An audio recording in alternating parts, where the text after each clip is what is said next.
네, 오늘 주일 예배에 나오신 해림의 모든 성도님들을 주님의 이름으로 축복합니다. 지난 시간에는 한나의 기도를 통해서 우리 조용호 목사님의 귀한 말씀을 들었죠.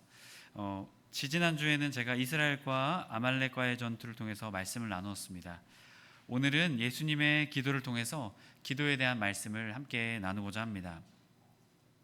예수님께서 겟셋마네로 나아가셨습니다. 그 상황은 어떠한 상황이었을까요? 이제 예수님이 십자가의 길을 가셔야만 하는 상황이었습니다. 고통과 배신과 슬픔과 아픔의 자리였습니다. 그렇게 예수님은 다른 자리가 아니라 겟셋마네로 나아가셨습니다. 그렇다면 예수님은 겟셋마네를 통해서 우리에게 과연 무엇을 말씀하고자 하시는 것일까요? 오늘 말씀을 통해서 그 은혜를 함께 좀 나누고자 합니다. 첫째로 우리에게 말하고 있는 것은요, 우리 함께 읽을까요? 겟셋마네에서 기도하셨습니다. 아멘. 예수님은 겟셋마네에 기도하기 위해 가셨습니다. 36절의 말씀 우리 함께 읽도록 하겠습니다. 이에 예수께서 제자들과 함께 겟셋마네라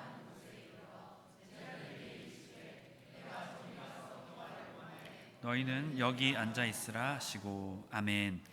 예수님께서는 마지막 만찬을 하신 이후에 또한 가룟 유다의 배신 그리고 십자가의 길 앞에서 겟셋마네로 가셨습니다. 그리고 그곳에서 제자들과 함께 기도하고자 하셨다라는 것이죠. 여러분, 그렇다면 조금 더 자세하게 살펴보면 예수님의 지금의 상황은 어떠했을까요? 이제 예수님은 십자가의 길을 가셔야만 합니다. 그리고 예수님께서는 그 십자가의 길을 가는 것을 제자들에게 끊임없이 말씀하셨습니다. 하지만 제자들은 그것을 깨닫지 못했습니다.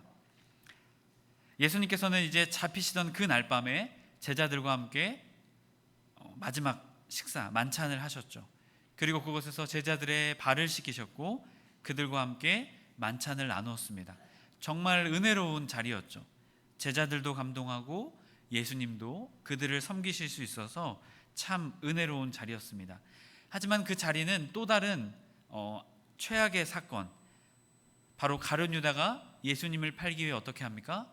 그의 발걸음을 옮기게 되는 자리였습니다. 그리고 예수님은 그 자리에서, 그 은혜로운 자리에서 충격적인 말씀을 하시죠. 너희가 모두 나를 버릴 것이다 라고 말씀하십니다. 그러자 제자 중에 베드로가 단호하게 예수님께 말씀을 드립니다. 우리 함께 말씀을 읽도록 하겠습니다. 베드로가 대답하여 이르되 모두 주를 버릴지라도 나는 결코 버리지 않겠나이다. 내가 진실로 내게 이르노니 오늘 밤 닭이 울기 전에 내가 3번 나를 부인하리라.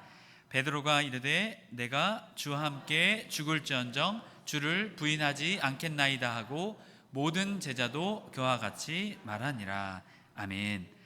베드로를 필두로 모든 제자가 어떻게 합니까? 절대로 그렇게 하지 않을 것이다. 다 예수님 앞에서 충성을 고백했습니다. 예수님께서 그렇게 말씀하셨지만 저희는 그렇게 하지 않을 겁니다. 여러분, 하지만 지금 한 명의 제자는 어디에 가 있습니까? 예수님을 팔기 위해 대제사장에게 가 있겠죠. 모든 제자가 자신을 버릴 것이다. 이 모든 것을 예수님은 다 알고 계셨습니다. 그리고 지금 예수님은 죽음의 길을 걸어가야 하는 그 상황 앞에 있었다라는 것이죠. 죽음의 상황과 자신이 가장 아꼈던 사람들이 자신을 배신할 것이다 라는 상황을 알고 계셨고, 또한 자신을 파는 그 제자가 그 발걸음을 옮기게 되었던 상황, 그리고 예수님조차도 이제는 하나님과 단절이 되어야 하는 상황. 이 상황을 따지면 여러분, 예수님의 상황은 어떠한 상황입니까? 굉장히 좋지 않은 상황이죠. 상황도 좋지 않고 관계도 좋지 않은 상황. 예수님은 이 자리에서 어디로 나아가십니까? 기도의 자리로 예수님은 나아가셨습니다. 예수님은 완전한 신이자 완전한 인간으로 이 땅에 오셨습니다. 그럼에도 불구하고 예수님은 이 고난의 상황 가운데서 어떻게 하셨습니까? 기도의 자리로 나아가셨습니다. 그리고 예수님의 마음을 보여주는 말씀이 우리에게 등장하죠. 37절 후반절을 보게 되면 고민하고 슬퍼하사라고 예수님의 마음을 우리에게 표현해주고 있습니다. 여기서의 고민하다의 원어는요, 슬프고 불안하여 마음이 갈피를 잡지 못하는 괴로운 상태입니다. 그리고 슬퍼하사라는 이 단어의 뜻은 매우 슬퍼하여 근심한 상태를 말해주고 있습니다. 여러분, 그만큼 완전한 신이자 인간이신 예수님도 이 십자가의 길을 걸어가는 것, 이것이 예수님에게도 어려운 길이었다라는 것을 우리에게 말해주고 있습니다. 그렇기에 예수님은 자신의 마음을 다시 한 번 더 제자들에게 말씀하십니다. 38절의 말씀을 함께 읽겠습니다. 이에 말씀하시되 내 마음이 매우 고민하여 죽게 되었으니 너희는 여기 머물러 나와 함께 깨어 있으라 하시고 아멘. 여러분, 예수님에게조차도 이 십자가의 길은 쉬운 길이 아니었다라는 것을 우리에게 보여주고 계십니다. 하지만 그럼에도 불구하고 예수님은 이 시험의 자리, 이 고난의 자리에서 겟세마네 기도의 자리로 나아가셨다라는 것을 우리에게 말해줍니다. 또한 예수님은 자신만 기도한 것이 아니라 누구에게도 기도하자라고 말씀하십니까? 제자들에게도 기도하라 말씀하십니다. 그렇다면 왜 제자들에게 기도하라 말씀하셨을까요? 그들에게도 이 길이 고난의 길이고 환난의 길이고 시험의 길이었기 때문입니다. 그렇게 38절 후반절을 보게 되면 너희는 여기 머물러 나와 함께 깨어 있으라 하시고, 우리 41절의 말씀 함께 읽겠습니다. 시험에 들지 않게 깨어 기도하라. 마음에는 원이로되 육신이 약하도다 하시고 아멘. 여러분, 주님의 이러한 말씀에도 불구하고 제자들은 깨어 기도하지 못했습니다. 여기서 이 깨어 있으라라는 원어의 뜻을 보면요, 마음이 태만한 상태를 버리고 각성하여서 깨어 있으라라고 말씀하고 계신 것입니다. 그런데 제자들은 예수님의 말씀을 이해하지 못합니다. 그들은 영적인 깊은 잠, 또 육신의 깊은 잠에 빠져들게 되죠. 그리고 그들은 어떻게 합니까? 예수님을 버리고 도망하게 됩니다.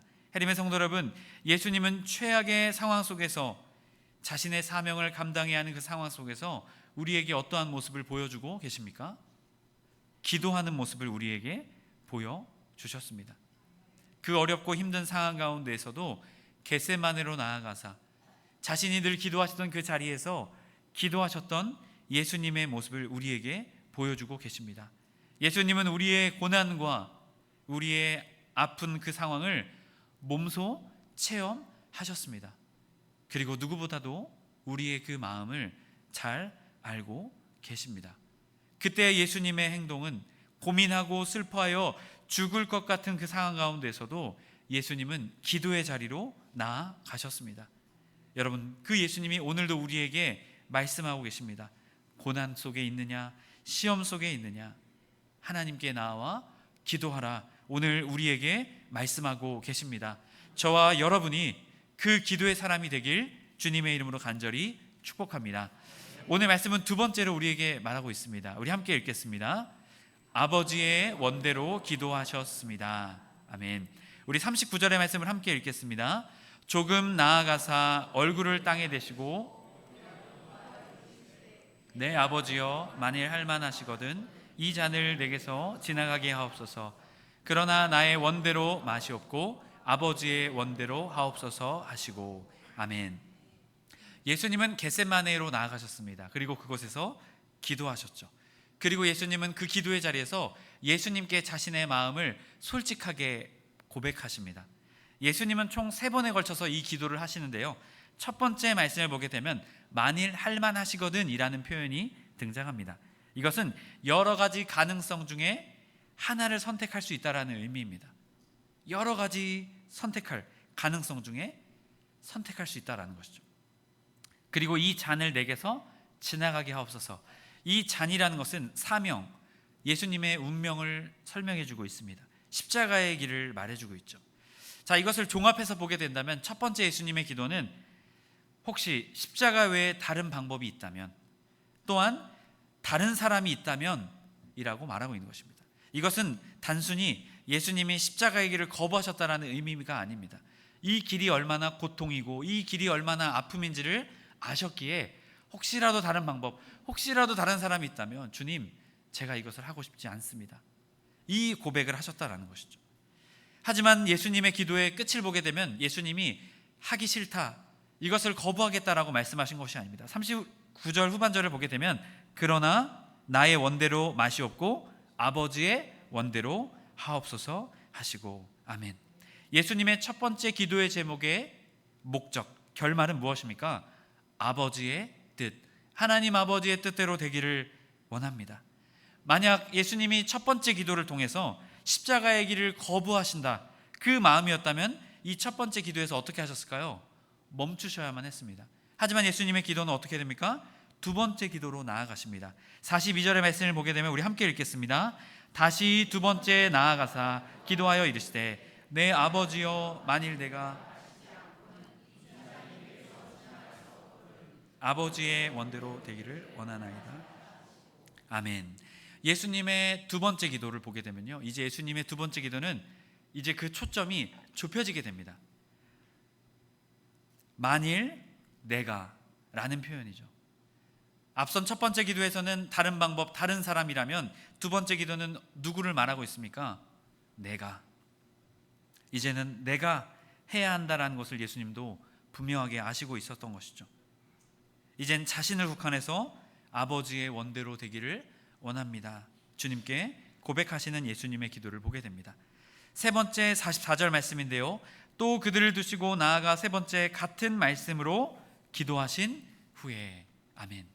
예수님의 기도는 첫 번째, 두 번째, 세 번째 기도를 통해 점점점 하나님의 뜻대로 자신의 기도, 자신의 마음을 그 하나님의 뜻에 맞추는 예수님의 기도의 모습을 우리는 보게 됩니다. 예수님의 이 기도를 통해 예수님은 하나님의 뜻을, 하나님의 원대로 자신이 나아갈 것을, 순종할 것을 고백하십니다. 하나님이 원하셨던 것은 무엇입니까? 오직 예수 그리스도, 오직 예수님을 통해서 그 십자가의 길을 통해 하나님의 구속사를 이루시는 그 뜻이 바로 하나님의 뜻이셨다라는 것이죠. 예수님은 그 사명을 발견하시고 그 뜻에 자신을 순종함으로 온전히 내어주셨던, 아버지의 원대로 나아가셨던 예수님의 기도를 보게 됩니다. 하나님의 성도 여러분, 우리의 기도는 누구의 뜻을 구하는 기도입니까? 우리의 뜻, 우리의 가족의 뜻, 우리의 인생의 뜻. 여러분, 혹시 우리가 그것만을 놓고 기도하고 있지는 않았는지요? 오늘 예수님처럼 우리는 우리의 기도가 우리의 뜻이 아닌 하나님의 뜻을 구하는 그 기도의 사람이 되어야 될 줄 믿습니다. 여러분, 그 기도는 단번에 되는 기도가 아닙니다. 예수님도 첫 번째 기도, 두 번째 기도, 세 번째 기도를 통해 하나님의 뜻과 점점점 가까워지는 예수님의 기도의 모습을 우리는 보게 됩니다. 여러분, 우리도 때로는 고난의 상황, 역경의 상황, 혼란 속의 상황 속에서 주님께 기도할 때가 있습니다. 첫 번째 기도할 때 우리의 마음이 잘 잡히지 않습니다. 예수님처럼 고민하여 죽을 것 같은 우리의 마음이 있습니다. 하지만 두 번째, 세 번째, 네 번째, 우리가 주님께 기도를 포기하지 않고 나아갔을 때 주님은 그 기도를 통해 하나님의 뜻, 하나님이 원하시는 길, 그 길을 우리에게 보여주시고 또한 그 길에 순종하는 우리의 기도, 그 기도를 경험하게 되는 그 은혜를 우리에게 허락해 주실 것입니다. 저와 여러분이 그 기도의 사람이 되길 축복합니다. 여러분, 우리가 그렇게 순종할 때 하나님은 십자가의 죽음을 통해, 예수님의 죽음을 통해 우리에게 어떠한 길을 열어주셨습니까? 새 생명의 길, 부활의 길, 하나님의 방법으로, 하나님의 뜻으로 그 놀라운 역사를 우리에게 베풀어 주셨습니다. 여러분, 하나님은 그러한 분이십니다. 우리의 생각과 우리의 방법보다 더 크신 주님. 여러분, 그렇기에 무엇보다 하나님의 뜻을 구하며 기도하는 그 기도의 사람, 저와 여러분이 되길 주님의 이름으로 간절히 축복합니다. 오늘 말씀은 마지막으로 우리에게 말하고 있습니다. 우리 함께 읽도록 하겠습니다. 기도의 삶으로 나아가셨습니다. 예수님은 세 번에 걸친 기도를 마치신 이후에 어떠한 행동을 하셨을까요? 일어나사 고난과 고통의 상황, 그 정면으로 나아가심을 우리는 보게 됩니다. 46절의 말씀을 우리 함께 읽도록 하겠습니다. 일어나 함께 가자. 아멘. 여러분, 예수님은 그 십자가의 길, 사명의 길을 피하지 않으셨습니다. 고민하고 슬퍼하고 죽을 것 같은 그 상황 가운데에서 주님은 다시 기도를 통해 어떻게 하셨습니까? 일어나셨습니다. 원어의 뜻을 보게 되면 에게레이 레스레라는 뜻인데요, 일어나다 그리고 깨우다 라는 의미가 있습니다. 슬픔과 죽을 것 같은 그 마음 상황 속에서 예수님은 기도를 통해 어떻게 하셨습니까? 일어나셨습니다. 깨어나셨습니다. 그리고 믿음을 가지고 담대하게 그 십자가의 길을 걸어가셨습니다. 여러분, 또한 예수님은요, 자신만 일으켜 세운 것이 아니라 제자들도 일으켜 세웠던 것을 보게 됩니다. 46절 말씀 보셨죠? 일어나 함께 가자 보라 라고 말씀하시죠. 잠자던 제자, 예수님의 3번의 기도. 하지만 예수님은 그 3번의 기도 가운데 자신만 기도하셨던 것이 아니라 제자들을 계속 깨우셨죠. 그런데 제자들은 어떻게 합니까? 잠을 이기지 못해 또한 영적인 잠에 빠져들어 그들은 깊은 잠에 빠지게 됩니다. 그리고 예수님은 일어나셨을 때 자신만이 아니라 제자들도 일어나라 말씀하시죠. 40절과 41절의 말씀을 보게 되면 제자들에게 오사 그 자는 것을 보시고 베드로에게 말씀하시되 너희가 나와 함께 1시간도 이렇게 깨어 있을 수 없더냐. 시험에 들지 않게 깨어 기도하라. 마음에는 원이로되 육신이 약하도다 하시고. 아멘. 첫 번째 기도의 자리에서 예수님이 제자들에게 하셨던 말씀입니다. 예수님이 제자들에게 깨어 기도하라 말씀하셨던 아주 궁극적인 이유는 무엇입니까? 시험에 들지 않게 깨어 기도하라. 시험에 들지 말기 위해서 기도하라 라는 것이죠. 또한 이어지는 두 번째 말씀 43절과 45절 전반절의 말씀인데요, 우리 함께 읽겠습니다. 다시 오사 보신즉 그들이 자니 또 그들을 두시고 나아가 세 번째 같은 말씀으로 기도하신 후 이에 제자들에게 오사 이르시되 이제는 자고 쉬어라. 아멘. 자, 두 번째, 세 번째 제자들에게 계속 찾아가서 말씀하셨지만 제자들의 선택은 무엇입니까? 자는 것이었습니다. 예수님은 깨어 기도하셨지만 제자들은 잤다라는 것이죠. 여러분, 예수님과 함께 일어나서 발걸음을 옮겼던 예수님과 제자의 모습은 달랐습니다. 예수님은 기도하셨고 제자들은 어떻게 했습니까? 잠을 잤죠. 여러분, 그렇기에 예수님의 말씀, 시험에 들지 않게 깨어 기도하라. 마음에는 원이로되 육신이 약하도다 라고 그들에게 말씀하셨던 것이죠. 하지만 여러분, 이 예수님과 제자들의 모습이 다르게 펼쳐지고 있습니다. 예수님은 절망의 자리에서 기도하셨고 기도의 자리에서 사명으로 나아가셨습니다. 하지만 제자들은 절망의 자리에서 절망의 자리인지도 모르고 기도하지 못하고 그저 그들은 일어나 예수님을 버리고 도망가는 그 일을 선택하게 됩니다. 여러분, 그렇기에 예수님은 41절의 말씀을 통해 제자들에게 말씀하셨던 것입니다. 우리 함께 읽겠습니다. 시험에 들지 않게 깨어 기도하라. 마음에는 원이로되 육신이 약하도다 하시고. 아멘. 우리의 육신이 약하기에, 우리의 연약함이 있기에 우리가 해야 할 것, 그것은 무엇일까요? 주님께 기도하는 것인 줄 믿습니다. 예수님께서 슬퍼하사 고민하사 죽게 되었던 그때에 예수님도 기도하셨듯 여러분, 우리도 고난의 때에, 낭망의 때에 기도하는 우리가 되어야 될 줄 믿습니다. 그럴 때 우리는 일어나게 될 것입니다. 그 절망의 자리, 그 고난의 자리에서 예수님과 같이 일어나게 될 줄 믿습니다. 그리고 일어나 믿음을 가지고 비록 상황이 바뀌지 않았지만 우리의 고난과 역경과 그 상황 가운데서 우리가 할 수 있는 일이 너무나도 제한되어져 있지만 믿음을 가지고 나아갔을 때 주님은 예수님의 그 죽음의 길, 십자가의 길을 통해 부활과 생명의 길, 영생의 길을 열어주셨던 것처럼 우리의 길도, 우리의 인생도 주님께서 구원의 은혜, 새 생명의 은혜 우리에게 부어 주실 줄 믿습니다. 저와 여러분이 그 믿음의 사람이 되길 축복합니다. 해림의 성도 여러분, 우리는 지금 기도의 자리에서 삶의 자리로 나아가야 합니다. 기도의 자리가 좋다고 그 기도의 자리에 머물러 있을 수 없습니다. 우리는 반드시 그 기도의 자리에서 믿음을 가지고 삶의 자리로 나아가야 합니다. 예수님께서 우리에게 그것을 말씀하고 계십니다. 여러분, 우리의 삶의 자리는 어떻습니까? 희망이 보이십니까? 때로는 우리가 할 수 있는 일이 너무나 제한되어져서 우리의 삶의 자리로 나아가는 것이 때로는 우리에게 부담으로 다가올 때가 있습니다. 여러분, 그렇기에 우리에게 소망 되시며 희망 되시는 주님이 우리와 함께하고 계십니다. 주님은 그 십자가의 길에서 우리에게 구원과 부활과 생명의 길을 열어주셨습니다.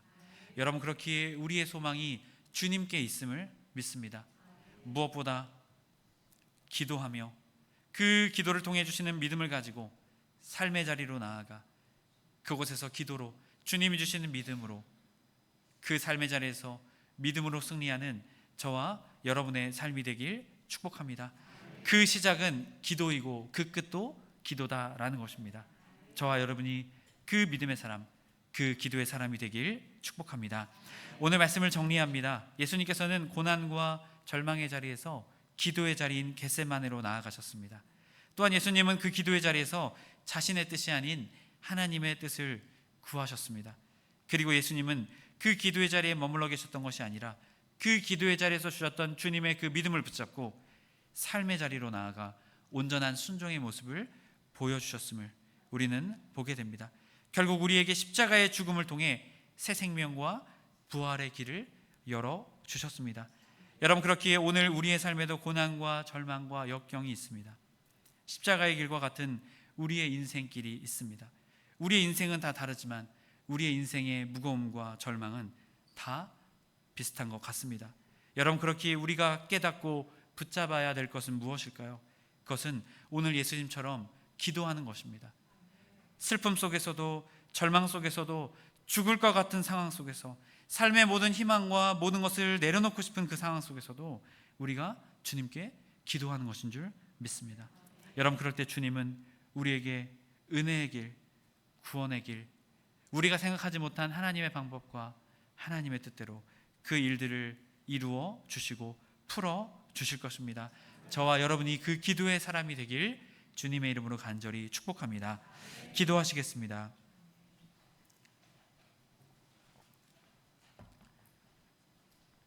사랑과 은혜가 풍성하신 하나님 아버지, 감사합니다. 우리에게 인생에 수많은 절망과 고난이 있습니다. 예수님도 그러셨죠. 그렇기에 우리에게도 인생의 절망과 고난은 당연한 일입니다. 무엇보다 예수님처럼 그 고난 속에서 기도하는 우리가 되게 하여 주옵소서. 때로는 기도할 힘조차도 일어날 수 없는 고난의 상황, 또한 불평과 원망이 쏟아지는 우리의 마음, 주님, 그 모든 것이 있을지라도 다시 한 번 더 기도의 자리로 한 번이 아닌 두 번, 두 번이 아닌 세 번, 세 번이 아닌 네 번 주님의 뜻을 알 때까지 더욱더 그 기도의 자리로 나아갈 수 있는 우리 모두가 되게 하여 주옵소서.